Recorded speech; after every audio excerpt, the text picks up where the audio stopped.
melahirkan satu sikap. Pernah ada orang hartanya itu habis karena ngobati ibunya. Terus datang ke saya, dia sumpek karena hartanya habis ngobati ibunya. Terus dia bilang, Gus saya ini sekarang sudah miskin karena ibu saya sakit dan harta saya habis untuk ngobati ibu saya. Terus tak guyoni sama saya. Kon kepen pinter apa kepen goblok? Kepen pinter Gus.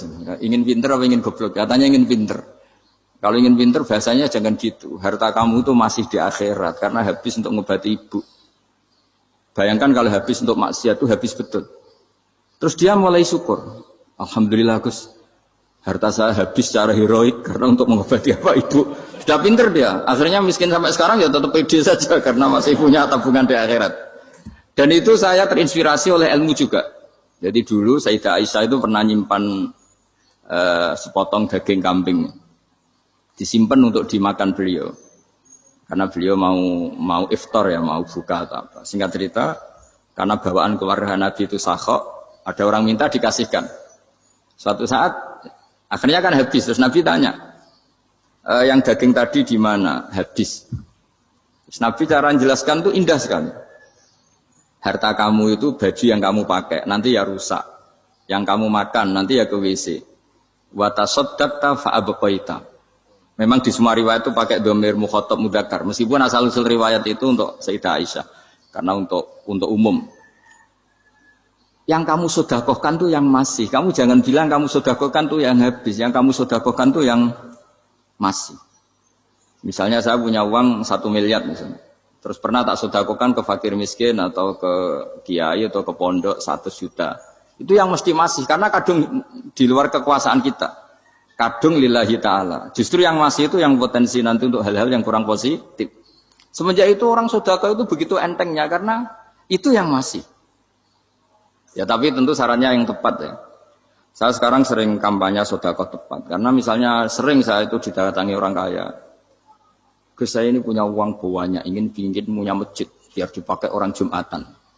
Terus saya bilang, kamu ingin jadi orang baik betul apa baik versi Anda? Baik betul Gus. Tak ajarin mau, gak tersinggung. Mau Gus. Kalau Anda bikin masjid di kampung Anda, masjid terbaik di dunia sekalipun, yang bingung saya ahli fikih.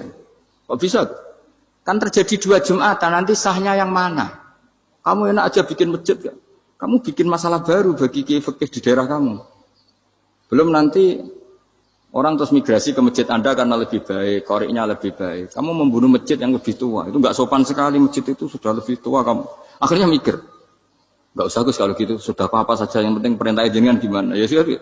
Jadi sedekah itu juga harus dibina supaya kalau orang kan bisa saja kan uang 100 juta itu untuk fakir miskin manfaat, ternyata untuk masjid yang sifatnya aksesoris. Untuk lampu yang kristal yang mahal-mahal bukan yang pokok. Itu pentingnya ngaji ya. Jadi lagi-lagi al-ilmu yurisul ahwal. Ilmu itu melahirkan satu sikap. Jadi ketika ada masjid baru, kalau orang nggak bisa ngaji fikih, wow ada masjid baru, masjid banyak. Tapi kalau yang ngaji fikih ngerti, ini malah ada masalah baru karena ada ta'addud Jumatan. Gimana hukumnya 2 Jumatan dalam kondisi yang tidak mendesak? Makanya sekarang saya baru kampanye itu. Dulu itu kalau ada masjid banyak itu kan faktornya beda ormas, beda pemahaman atau agak jauh, masih hukum sosial. Atau bawaan kondisi, misalnya di dekat UGM itu ada masjid kampung pertama, bawaan masjid karena ada kantor besar, atau bawaan ada pabrik besar, atau ada sekolahan besar. Tapi sekarang itu ada pertanyaan baru, ada masjid baru karena ada orang kaya ingin bikin masjid, itu gimana itu hukum? Nah, tapi kalau orang tidak nekuni fikih itu ya langsung wah bagus untuk bangun masjid. Bagus piye gene sing kangelan memfikihkan tadi. Nah itu ilmu. Jadi kalau yang tidak nekuni fikih itu ya tidak tersiksa. Tapi yang nekuni fikih itu pasti tersiksa karena seperti itu tadi. Ya jadi saya mohon di antara cara kita dakwah secara damai itu dimulai dari Rabbana Zolamna Anfusana. Itu dipakai Nabi di redaksinya digenti dengan makna supaya kita per individu matur Allah. Apa ini zulam tu nafsi zulman kabiron kafiron. Nah bawaannya orang mengaku dolim, mengaku salah itu kan sudah tidak sempat mikir salahnya orang apa lain. Dan dari sini kemudian dia jadi orang yang tawadhu, yang ubudiyah, yang macam-macam. Sehingga Nabi itu bukan dianggap ya, pasti penjelas terbaik. Terus Allah meredaksikan wa ma tuqaddimu li anfusikum min khairin tajiduhu indallah. Apa saja kebaikan yang kamu sudah berikan untuk Allah sampai akhirat itu ya pasti kamu temukan di akhirat. Terus yang terakhir saya beri contoh orang peminta-minta sa'il. Itu Sayyid Ali Zainal Abidin kalau ada orang minta-minta terus dikasih. Misalnya dikasih ya 100.000 atau 50.000 atau 10.000 sesuai kemampuan yang memberi. Itu marhaban biman hamala zadi ilal akhirah. Saya terima kasih ya, gara-gara kamu minta uang saya jelas sudah sampai akhirat. Coba kalau di rumah bisa saja untuk hal yang tidak positif. Jadi bawaannya itu cara pandang itu rubah. Jadi sebenarnya kalau kita ngasih uang di masjid, ngasih kiai atau ngasih fakir miskin, ya uang itu yang masih bukan yang habis. Yaitu watasodak kata fa'abqaita, yang kamu berikan itu hakikatnya yang masih. Karena sudah ada kamu otak-atik lagi, makanya disebut wakaf. Sebenarnya wakaf itu dulu secara makna lughat, saya ulangi secara lughat. Maknanya itu sudah berhenti, wakafun maknanya berhenti. Nah sodako itu dari kata sodako maknanya benar. Orang yang sering sodako berarti imannya benar. Orang yang uang sudah diberikan berarti dia sudah terputus, wakaf berhenti dari hubungannya dengan dia. Sudah dikasihkan berarti selesai. Sehingga wakaf dan sodako itu sebenarnya maknanya saling melengkapi. Kemudian orang-orang fikih karena ada disiplin ilmu tertentu, wakaf itu untuk sedekah yang permanen, yang abadi, kemudian sedekah untuk infak. Tapi itu kan hanya istilah-istilah dalam disiplin ilmu. Sebetulnya kalau pakai ilmu yang umum, sedekah ya bisa disebut wakaf ya bisa disebut apa? Sedekah. Karena maknanya sedekah itu wakaf. Wakaf itu apa? Qat'u raqabatil malik an hadal mal atau an mali. Hubungan pemilik harta ini terputus dari harta itu. Jadi misalnya saya sudah wakaf tanah ini ke masjid, sudah diterima. Buat saya kepikiran gadekan atau menjual sudah tidak bisa, sudah berhenti di situ saja hubungan saya dengan kepemilikan harta itu. Makanya disebut apa? Wakaf. Dan kalau saya wakaf berarti menunjukkan kebenaran iman saya karena sudah menafkahkan sebagian harta untuk Allah Taala. Disebut sodak. Makanya bahasa Arab itu gampang ya. Kalau sodalqof, sodaqoh. Orang kalau bayar mahar disebut sodak karena menunjukkan cintanya. Teman yang setia disebut sodik karena ya benar dalam berteman. Abu Bakar disebut as-siddiq karena sangat membenarkan kanjeng Nabi dan seterusnya dan seterusnya. Jadi begini ya, kalau dalam fikih Islam, misalnya ini ada di beberapa literatur fikih, di semua fikih, baik mazhab Syafi'i, Hanafi, Hambali, di semua kitab fikih. Misalnya ada orang mau masuk Islam. Terus konsultasi sama ustadz atau sama kiai, Pak saya mau masuk Islam. Kamu nggak boleh ngambil sikap monggo ngeteh dulu, tidak boleh. Atau apalagi diajak ngobrol dulu. Karena 5 menit kita mempersilahkan ngopi dulu itu artinya dianggap kita membiarkan dia dalam keadaan kafir 5 menit. Dan kita dianggap ikut tanggung jawab. Sehingga di bab ada ulama yang ngebabkan itu sampai di bab murtad. Termasuk murtad adalah orang yang dimintai mensyahadatkan non-muslim kemudian disuruh ngopi dulu atau ngeteh.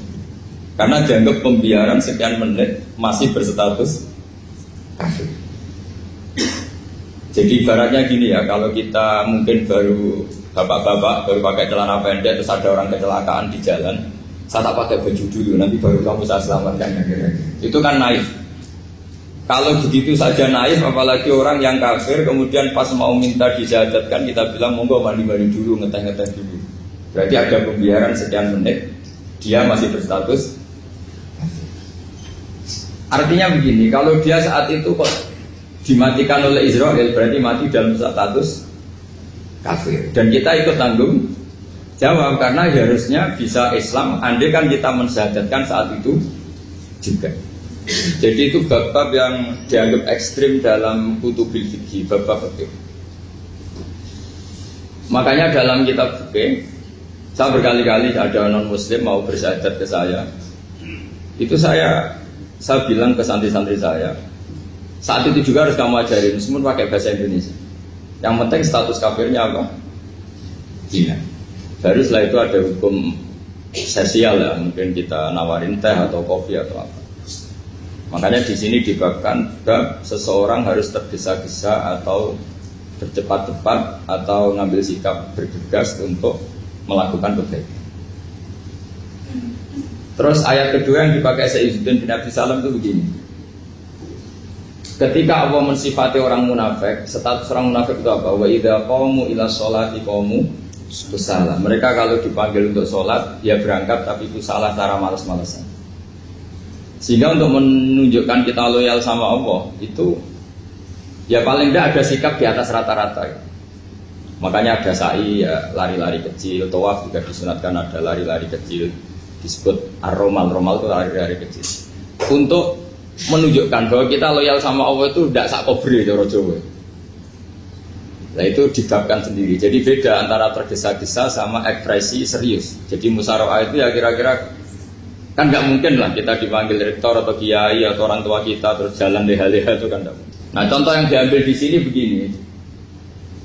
Ketika ada debat terbuka antara Fir'aun dan Musa, saya ulang lagi ya, ada debat terbuka antara Musa dan Fir'aun. Kan Nabi Musa datang ke Fir'aun. Lalu kata Fir'aun, ini asal-usul ayat ini saya terangkan sejarahnya. Kata Fir'aun, lalu kalau kamu tidak nuhankan saya, Tuhan kamu siapa? Terus kata Musa, Rabbus samawati wal ardi, yang nuhani langit dan bumi. Fir'aun masih berkelit. Kalau Tuhan di bumi, setahu saya kemana-mana yang dituhankan saya, kata Fir'aun. Ma'alim tulakum min ilahin ghairi. Terus Nabi Musa masih ngendikan, ya sudah Tuhan yang nuhani langit. Terus Fir'aun manggil Haman. Haman itu arsitekturnya Fir'aun. Ya Haman ibnili sorhal ali abduhul asbab samawati fa'attaliya ila ilahi Musa. Haman bangunkan kami piramida yang tinggi. Saya ingin melihat Tuhannya Musa. Musa akhirnya mikir, karena kalaupun Fir'aun bisa naik ke langit tetap tidak bisa melihat Tuhan. Kita tahu Tuhan nggak bisa dilihat. Kita yang mukmin aja tidak lihat, apalagi Fir'aun rivalnya. Akhirnya Musa ganti argumentasi, yaitu argumentasinya Musa, Rabbukum wa Rabbu abaikumul awwalin. Ini perlu diingat dan perlu saya sampaikan. Yang nuhani kamu dan yang menuhani leluhur kamu, itu sangat memukul Fir'aun. Karena logikanya kalau Fir'aun itu Tuhan, berarti babanya dulu tanpa Tuhan. Ini ada Tuhan terlambat. Jadi kalau Fir'aun Tuhan, berarti mbahnya tanpa Tuhan, karena zaman era mbahnya belum ada Tuhan. Karena perdebatan itu banyak punggawa Fir'aun yang mukmin. Wah ini Fir'aun nggak bener ini. Kalau dia Tuhan berarti babanya tanpa. Karena kalau iman itu akan diadili, akan dieksekusi, maka orang ini berstatus rajulun mukminum min ali fir'auna yaktum imanah. Maka di Quran diterangkan wa qala rajulun mukminum min ali fir'auna yaktumu imanah. Ada seseorang yang iman tapi menyembunyikan iman. Lah orang ini selalu ikut rapat di rapat-rapat penting Fir'aun, termasuk rapat ketika Fir'aun dan para tentaranya memutuskan membunuh Musa. Karena dia ikut rapat dan eksekutornya besok disuruh nangkap Musa, orang ini malam itu juga nemuin Musa terus bilang innal mal ayat tabiru nabikal yaqtulu ka Musa. Rapat tadi malam memutuskan kamu besok dibunuh, maka kamu harus bergegas meninggalkan Mesir. Nah, dari kesimpulan itu, dari cerita itu kemudian diambil secara hukum fikih bahwa untuk menyelamatkan darah harus jasa, harus bergegas. Andai kan Musa itu kok sak kobre, sak sempate, maka keburu. Andai kan ini rojul ini tadi, orang tadi penasihat tadi, kok sak kobre ya, maka berarti Musa terlanjur tertang. Jadi itu pentingnya ulama ya. Jadi cerita yang linier, cerita yang seakan-akan cerita di tangan ulama tetap menjadi al-ahkam al-fiqhiyah, menjadi ketentuan-ketentuan apa?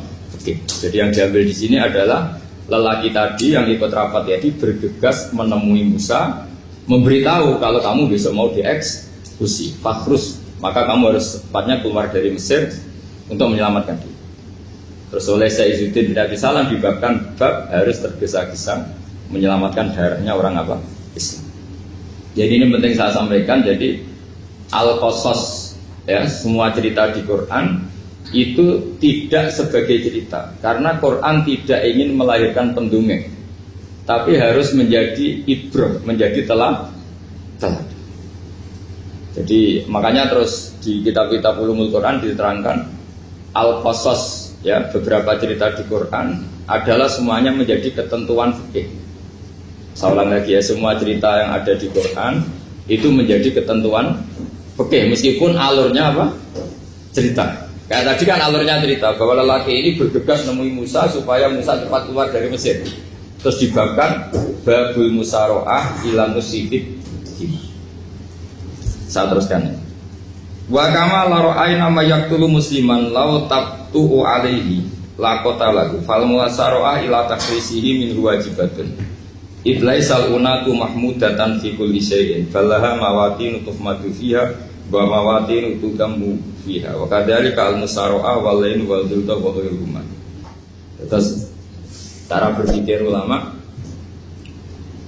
saya pernah baca dalam satu sejarah ulama besar namanya Sufyan Ats-Tsauri. Sufyan Ats-Tsauri itu menjadi wali itu gara-gara kalau sholat di masjid itu beliau datang sebelum azan. Saya ulang lagi, beliau datang sebelum azan. Ditanya, kenapa kalau kamu datang sebelum azan? Saya ini gak ingin jadi hamba yang buruk. Hamba yang buruk atau pembantu yang buruk adalah setempe nunggu dipanggil. Misalnya kita tahu majikan kita pasti manggil jam 7. Kemudian jam 7 itu Anda masih ngopi, masih tata-tata, itu kan tidak menghormati majikan. Harusnya kamu setempe di jam yang saat itu pasti majikan Anda memanggil. Kata beliau, saya tidak ingin seperti pembantu yang buruk.